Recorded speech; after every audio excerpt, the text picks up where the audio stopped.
Terima kasih Tuhan, kami mengucap syukur.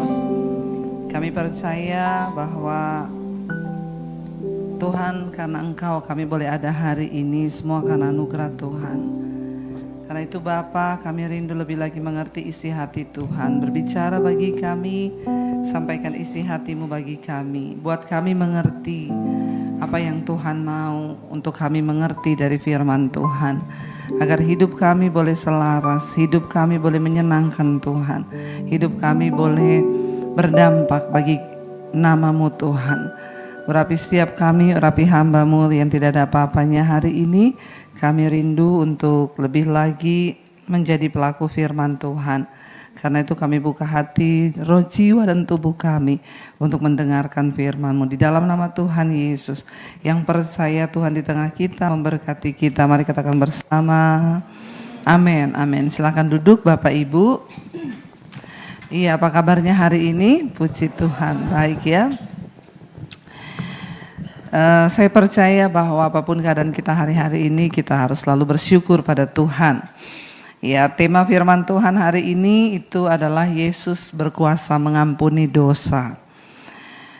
Apa yang sangat dibutuhkan manusia di dunia ini, saudara? Ya, waktu manusia jatuh ke dalam dosa, maka manusia hubungannya terpisah dari Allah. Dan ketika manusia terpisah dari Allah, itu artinya Bapak Ibu bisa bayangkan orang hidup tanpa Tuhan, manusia hidup tanpa hubungan dengan Tuhan. Ya, padahal yang menciptakan kita adalah Tuhan. Lalu kalau kita hidup terpisah dari Tuhan, apa jadinya? Ya, itu kita bisa membayangkan. Dan firman Tuhan Alkitab berkata bahwa upah dosa itu ialah maut. Pasti kita binasa. Karena itu manusia itu membutuhkan yang nomor satu untuk mengalami pemulihan hubungan dengan Tuhan. Yang paling kita butuhkan itu adalah pengampunan dosa. Ya, kalau manusia dosanya tidak diampuni, maka bertumpuk, maka kutuk yang terjadi dalam hidup kita. Bahkan kematian kekal. Karena itu dari zaman perjanjian lama, kita tahu manusia itu berusaha. Ya, bagaimana supaya ya dosaku ini diampuni sama Tuhan. Lalu Tuhan tahu bahwa manusia itu membutuhkan pengampunan dosa, sehingga Tuhan beri hukum-hukumnya. Ya, dan manusia harus mempersembahkan darah kambing, domba untuk pengampunan dosa. Karena nyawa harus diganti nyawa. Ya, dan darah, kenapa harus darah? Ya karena dari awal memang ya nyawa diganti nyawa. Tetapi ketika akhirnya terus manusia hidup, terus melakukan dosa, lalu Tuhan bilang, aku gak tertarik dengan persembahan darah yang engkau berikan itu, karena memang hatimu tuh jahat. Ya, dan engkau pasti binasa. Lalu Tuhan itu berinisiatif, saudara. Ya, maka Dia sendiri yang harus turun ke dalam dunia untuk memberi tahu jalan keselamatan dan mengorbankan dirinya sendiri menjadi ya darah persembahan. Makanya Yesus disebut anak domba Allah. Ya sudah satu kali untuk selamanya. Kita nggak perlu lagi beli kambing domba untuk menghapus dosa kita. Yesus menjadi anak domba Allah untuk penebusan dosa manusia. Kalau saudara masih bingung kok harus darah, kenapa Yesus harus mati? Ya singkat ceritanya tuh dari situ tadi saya jelaskan. Jadi saudara kalau ketemu orang yang tidak mengerti iman Kristen, kenapa harus darah? Ya karena memang nyawa harus diganti nyawa. Lalu Yesus datang ke dalam dunia, saudara. Ya kita bersyukur menyembah Tuhan yang benar-benar Tuhan. Makanya Dia bisa mengampuni dosa. Nabi tidak bisa mengampuni dosa. Manusia tidak bisa mengampuni dosa. Tapi yang bisa mengampuni dosa adalah Tuhan. Dan Dia datang ke dalam dunia, namanya siapa? Tuhan Yesus. Ya. Karena Tuhan tahu betapa menderitanya manusia hidup tanpa pengampunan dosa.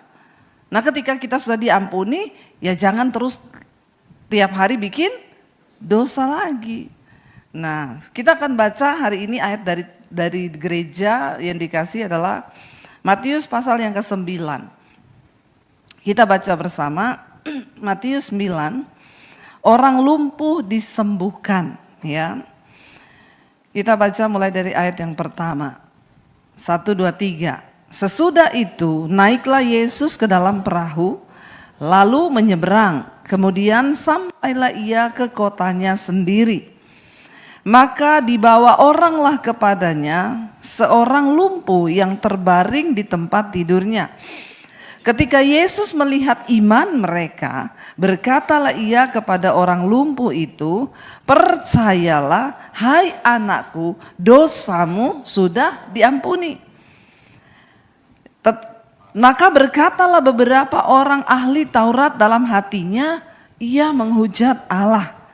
Tetapi Yesus mengetahui pikiran mereka, lalu berkata, mengapa kamu memikirkan hal-hal yang jahat di dalam hatimu? Manakah lebih mudah mengatakan dosamu sudah diampuni atau mengatakan bangunlah dan berjalanlah?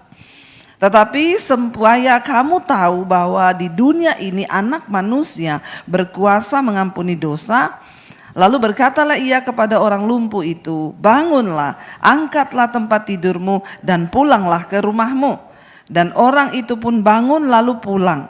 Maka orang banyak yang melihat hal itu takut lalu memuliakan Allah yang telah memberikan kuasa sedemikian itu kepada manusia, kepada Tuhan Yesus. Perhatikan kata anak manusia itu huruf besar. Saudara, kita lihat di sini kenapa harus orang lumpuh yang dibawa. Dan kenapa, apa hubungannya orang lumpuh yang sakit dengan pengampunan dosa. Waktu Yesus sampai di kotanya sendiri, lalu orang-orang membawa kepada dia orang yang lumpuh yang terbaring di tempat tidurnya. Saya mau tanya saudara, ya, orang yang sakit apalagi lumpuh di tempat tidur, kira-kira ada semangat hidup enggak? Enggak. Orang itu kalau sakit, ya, itu tuh paling, itu adalah pergumulan yang ya kita sendiri yang harus menguatkan diri kita sendiri. Karena kalau masalah keuangan itu di luar diri. Masalah keluarga di luar diri. Tapi kalau sakit itu ada di dalam diri. Dan kita sendirilah yang harus menghadapinya. Nah, orang lumpuh ini saudara, ketika Yesus melihat iman mereka, orang-orang yang mengantarkan dia, Yesus langsung ngomong, percayalah hai anakku, dosamu sudah diampuni. Karena kabar sukacita yang paling luar biasa adalah waktu kita tahu dosa kita sudah diampuni. Itu artinya mati pun ada jaminan keselamatan. Karena kita tahu dosa kita sudah diampuni oleh Tuhan. Ya, jadi saya melihat saudara bahwa wow, luar biasa ya. Lalu di situ orang-orang ahli Taurat berkata dalam hati, dia ini menghujat Allah. Siapa sih lu? Kenapa lu bilang lu bisa mengampuni dosa? Ya, mereka tidak tahu bahwa Yesus adalah Tuhan yang datang menjelma menjadi manusia. Yang berkuasa untuk mengampuni dosa, bahkan nanti dia akan mati untuk menghapus seluruh dosa umat manusia yang percaya kepadanya. Makanya tugas kita hari-hari ini membawa orang untuk percaya kepada Kristus saudara. Kenapa? Karena di dalam iman kepada Tuhan ada pengampunan dosa. Enggak usah sama Tuhan ya. Kita aja misalnya suami istri. Kita nih berantem nih, bapak-bapak bikin salah. Istrimu enggak ngampuni dosamu, dia enggak ngomong sama kamu. Enak enggak rasanya bapak-bapak? Ada bapak-bapak di sini? Kalau didiemin istri 1 hari aja enak enggak? Oh, enggak loh ibu-ibu. Kasihan loh bapak. Ya, itu yang cuma kita antara manusia dengan manusia. Istri pun kalau kita bikin salah, lalu suami enggak mengampuni, terus dia berhari-hari. Emang hidup kita damai itu kayak begitu? Enggak. Makanya saudara, orang berita sukacita nomor 1 yang harus kita dengar itu adalah bahwa dosa kita diampuni oleh Tuhan. Yesus melihat iman mereka, berkata kepada orang lumpuh itu, percayalah hai anakku, dosamu sudah diampuni. Makanya saya juga kalau ada orang sakit nomor satu, Bu, kalau ada dosa minta ampun ya sama Tuhan, maka Tuhan akan mengampuni dosa. Karena seringkali sakit itu datang juga akibat dosa. Ada juga karena kesalahan diri. Lalu Yesus tahu saudara, yang pertama kabar sukacitanya Yesus bilang, percayalah hai anakku bahwa dosamu sudah diampuni. Orang kalau tahu dosanya sudah diampuni itu plong. Ya, suami kalau dosanya diampuni istri plong. Ya, makanya jangan buat dosa lagi ya, biar enggak dimarahin dan enggak dimurkai saudara.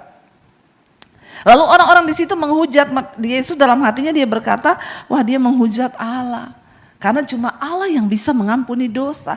Tapi mereka tidak tahu bahwa Yesus adalah Allah yang menjelma menjadi manusia. Makanya dia dapat mengampuni dosa. Yesus bukan tokoh agama. Yesus bukan nabi. Ya, tapi Yesus adalah Tuhan. Nabi nggak bisa ampuni dosa. Kalau Yesus juru selamat, bukan guru selamat. Beda, guru selamat mengajarkan kayak gini-gini kamu supaya selamat. Tapi kalau juru selamat, dia bayar dengan darahnya sendiri untuk pengampunan dosa. Kenapa kita harus diampuni dosa kita saudara? Lihat bersama Lukas 24 ayat 46. Lukas 24 ayat yang ke-46. Katanya kepada mereka, ada tertulis demikian, Mesias harus menderita dan bangkit dari antara orang mati pada hari yang ketiga ayat 47, dan lagi dalam namanya berita tentang pertobatan dan pengampunan dosa harus disampaikan kepada segala bangsa mulai dari Yerusalem. Ini adalah berita kesukaan yang luar biasa bahwa manusia dosanya diampuni.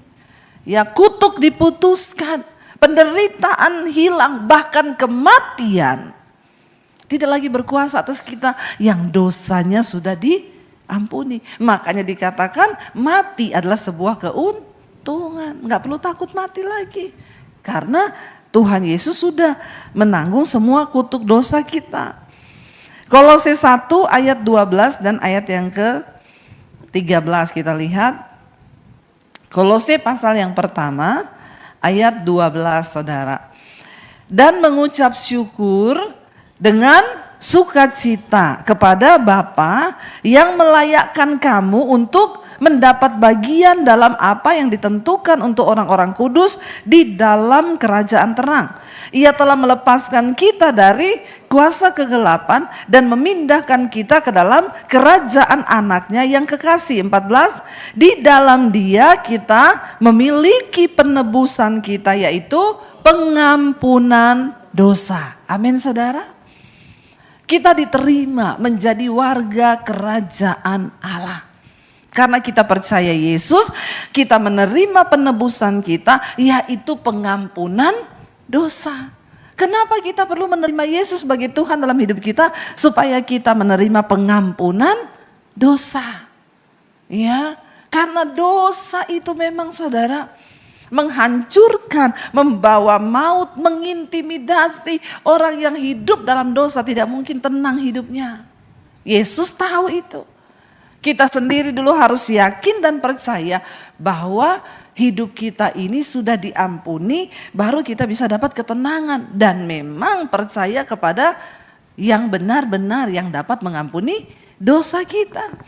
Buka bersama Mazmur 32 ayat yang pertama dan ayat yang kedua. Mazmur 32 ayat dan 2. Dari Daud nyanyian pengajaran. Berbahagialah orang yang diampuni pelanggarannya, yang dosanya ditutupi.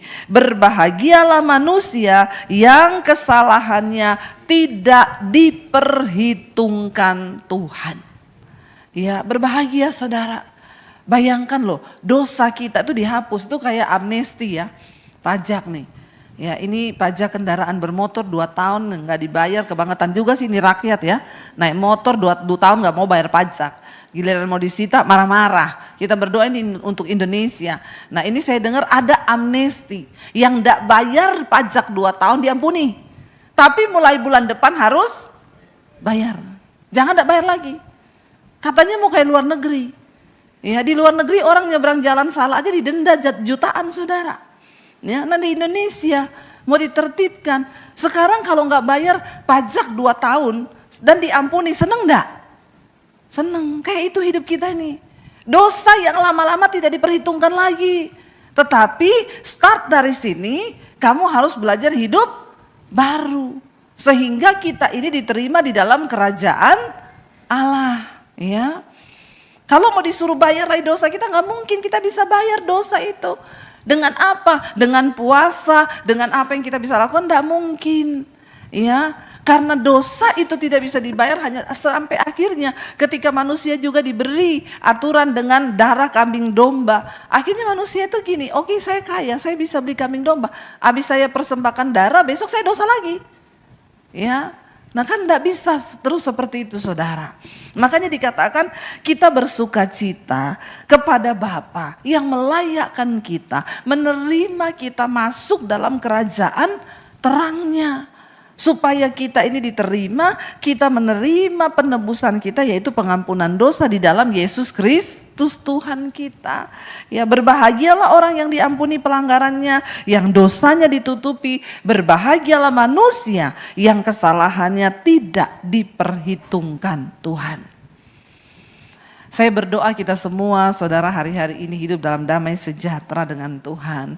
Jangan biarkan lagi dosa berkuasa atas hidup kita. Ya, dan kita bersyukur yang patut kita syukuri. Kita bisa menerima Yesus sebagai Tuhan dan Juru Selamat yang dapat mengampuni dosa seluruh umat manusia. Dia bukan nabi, dia bukan guru, tapi dia Juru Selamat. Dia adalah Tuhan, dan kita bersyukur kita datang kepada Tuhan yang benar hari ini, yang sudah mati buat saudara dan saya. Karena itu Bapak Ibu, mari kita sungguh-sungguh dengan Tuhan hari-hari ini. Sudah diamnesti nih dosa kita nih, sudah diberi pengampunan. Jangan berbuat dosa lagi. Tuhan sudah mengasihi kita, ya, dan Dia mengampuni dosa kita. Dan hari ini mari kita sungguh-sungguh hidup untuk melakukan apa yang menjadi kehendak Tuhan dalam hidup kita. Saya undang para imam musik maju ke depan. Mari kita mau sungguh-sungguh berdoa, kita mau katakan di hadapan Tuhan. Sejauh timur dari barat Tuhan, Engkau membuang dosaku. Tidak Kau perhitungkan lagi pelanggaran-pelanggaran kami. Karena itu Tuhan, kami mau bersyukur buat kasih setia Tuhan dalam hidup kami. Bangkit berdiri bersama saudara. Terima kasih Tuhan. Kita harus bersyukur. Yesus, Dia datang untuk mengampuni dosa dan pelanggaran kita. Karena itu menjadi sebuah keyakinan pasti bahwa kematian sekalipun tidak akan pernah bisa memisahkan kita dari kasih Tuhan.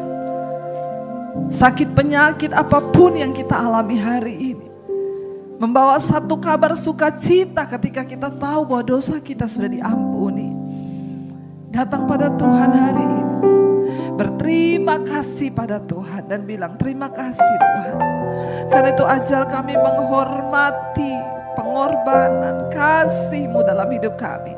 Supaya kami tidak jatuh bangun terus di dalam dosa, tapi bertobat dan menghormati Tuhan dalam hidup kami.